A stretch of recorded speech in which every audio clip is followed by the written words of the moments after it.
defense. They really had some key stops. Welcome back and good evening, America. Speaking of Joe Biden and his future as president, Pioneers had a very clean game. The next meeting will be Monday, February 8th. Leaving millions without electricity and record-breaking cold.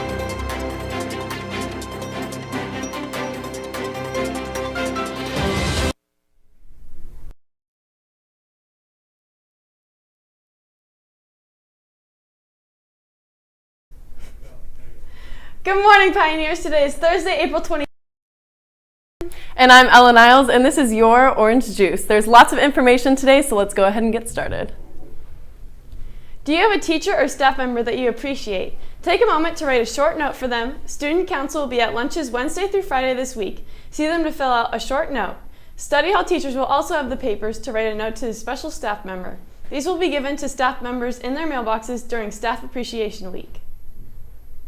As part of the PRISM GSA's Pride Month celebration this April, each day focuses on an event in LGBTQ plus history. The murder of Matthew Shepard was one of the most gruesome and infamous hate crimes against gay people in the modern era. Shepard was murdered by two men in Wyoming who beat, tortured, and tied him up to die in a field. Anti-hate crime legislation called Matthew Shepard and James Byrd Jr. Hate Crime Prevention Act was passed in the House in 2007 and became federal law in 2009. Matthew's legacy lives on in his mother, who became an LGBTQ plus rights activist in the years following his death. For more information, go to the Instagram and remind below. Any boys interested in the boys golf team next school year are welcome to attend a preseason meeting today, Thursday, April 22nd. The meeting will be in the OOHS OOHS gym at 7 p.m. for interested players and their parents. Additionally, any females interested in joining the girls wrestling team should stop and see Mr. Nicola in room 2222. Open mats are every Sunday from 6 to 7:30 p.m. Now, here is Sawyer Brisson, who had the opportunity to speak to the track's own coach, Walters. We interviewed Mr. Walters to see how the track season is going so far and how they're going to keep up their success throughout the season. So far, the season has gotten off to a good start. We took runner-up at the Watkins Invitational, and we won our dual tri-meet, first home meet on Wednesday. I think all the kids have done a good job with the masks, social distancing. Otherwise, it's felt fairly normal. But yeah, it's been exciting just to compete again and be out there. The few keys to success is number one, always staying healthy. We got to make sure that we limit injuries. Number two, just continue to work hard, get better, pay attention to the finer details of technique and the field events. And then three, trying new events so that we can figure out how to move people around to score the most team points at the meets at the end of the year that matter the most. Once May hits, we really hope that all of our kids hit new personal best in their events. So that's all 250 kids. But then team-wise, we shoot to win the OCC titles and then district titles and then advance as many kids to the state championship as possible. All OCC conferences are really competitive. Ours is definitely going to be competitive this year, but I'm pretty excited about our team, and I think we'll have a good chance to compete for the title. Can't wait to see how it plays out. Back to the deck. Thanks, Sawyer. As a reminder, Senior Breakfast has been moved to Monday, April 26th in the Pioneer Stadium to allow seniors to gather together for the special event. Bring a blanket, mug of coffee, dress warm, and come and enjoy a sunrise to start the week. Superlative awards will also be announced. Seniors in National Honor Society can pick up your cord then. Tickets for the Senior Gala can be picked up today during periods 1, 2, 11, and 12 in room 2122. Bring both your ID and paper ticket to park, come through the gates, and check in with the staff at Water's Edge gates as well. Check-in will also close at 6, and everyone will need to be seated by 6:15. Open seating at the pavilions and QR contact tracing at the tables. Voting for Senior Court will take place at a ticket pickup or in the English class. The link to vote is also in the class Twitter and Instagram below. WPLP continues to evolve how student radio sounds at Orange. Jake Rakin, give us a look.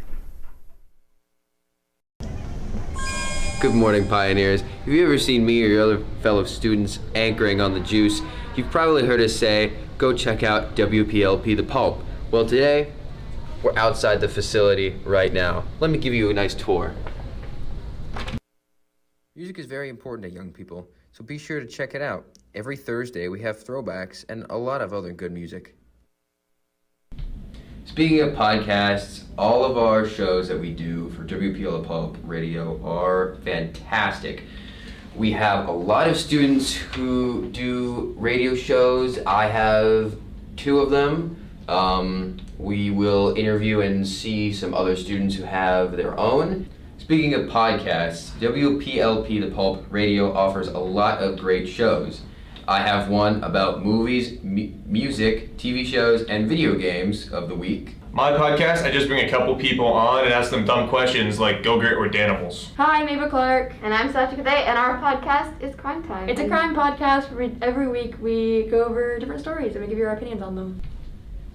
I have a podcast too. Here is what a typical podcast looks like. This one has me, Jake Rankin, Alex Patton, and Ava Clark talking about the previously stated question that Alex said, Danimals or Go-Gurt. I didn't notice you come in. I was too busy listening to WPLP The Pulp on the free Mixo app. Anyway, that's all I have time for you guys. Be sure to check out all the good radio stuff. Back to the news desk. Thank you, Jake. COVID numbers have been on a steady pace for the last 2 months. The daily cases have remained about 1,800. Yesterday, students were given the option of getting the COVID vaccine at school through the Delaware Health Department. This happened across the county at a lot of the major high schools. Within the state, though, 7.47 million doses have been given of the vaccine, with 3.16 million people being fully vaccinated. That makes about 27% of the state being fully vaccinated. As that number rises at a rapid rate, COVID numbers have remained the same even following the spring break, where a large spike was expected. Keep wearing your mask, though, Pioneers, and use hand sanitizer because we are not out of this yet. Back to the news desk. Well, that wraps up today's show, Pioneers. Remember to check out WPLP The Pulp for free on the Mixler app. For the juice, I'm Ava Rao. And I'm Ellen Niles. Remember to stay juicy and please stand for your pledge. I pledge allegiance to the flag of the United States of America and to the republic for which it stands, one nation, under God, indivisible, with liberty and justice for all.